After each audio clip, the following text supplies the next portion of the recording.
بسم اللہ الرحمن الرحیم۔ السلام علیکم۔ سال 2026 کا آغاز ہوا تو شاید ہی کسی کے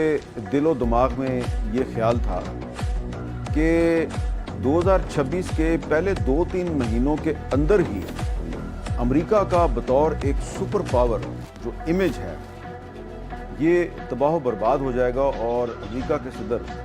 ڈونلڈ ٹرمپ جو ہیں یہ پوری دنیا میں ایک مذاق بن کر رہ جائیں گے۔ آپ کو میری بات کچھ عجیب سی لگی؟ دیکھیں، میں کوئی عجیب بات نہیں کر رہا۔ وجہ یہ ہے کہ ابھی چند ہفتے پہلے جب ڈونلڈ ٹرمپ نے اسرائیل کے وزیر اعظم نیتن یاہو کے ساتھ مل کر ایران پر حملہ کیا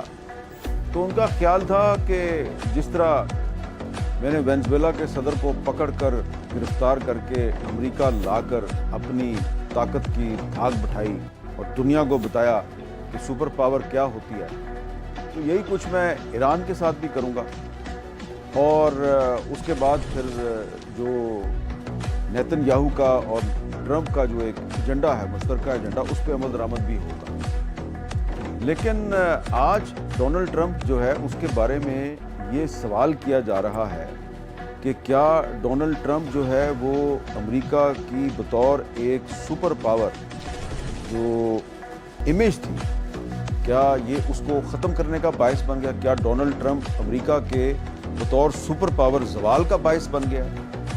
یہ سوال کیوں کیا جا رہا ہے؟ یہ سوال بڑا اہم ہے۔ کیا واقعی اسٹریٹ آف ہرموز، جسے ہم اردو میں آبنائے ہرموز کہتے ہیں،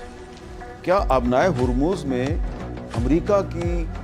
فوجی طاقت جو ہے وہ سمندر برد ہو گئی ہے؟ کیا سپر پاور آبنائے ہرموز کے پانیوں میں ڈوب چکی ہے؟ یہ سوالات جو ہیں یہ صرف میں نہیں اٹھا رہا، یہ سوالات اس وقت پورے انٹرنیشنل میڈیا میں، پورے مغرب میں، امریکی میڈیا میں یہ سوالات اٹھائے جا رہے ہیں کہ کدھر گئی امریکہ کی بطور ایک سپر پاور جو اس کی ایک امیج تھی، وہ کدھر گئی؟ تو یہ سوال کیوں اٹھائے جا رہے ہیں، اور الٹیمیٹلی ٹرمپ کا جو انجام ہے وہ کیا ہو سکتا ہے؟ تو ان سوالات کا اگر ہم نے جواب تلاش کرنا ہے تو ہمیں صرف پچھلے 3-4 ہفتے جو ہیں، ان 3-4 ہفتوں میں جو ٹرمپ نے باتیں کی، ذرا ان کا جائزہ لے لیں۔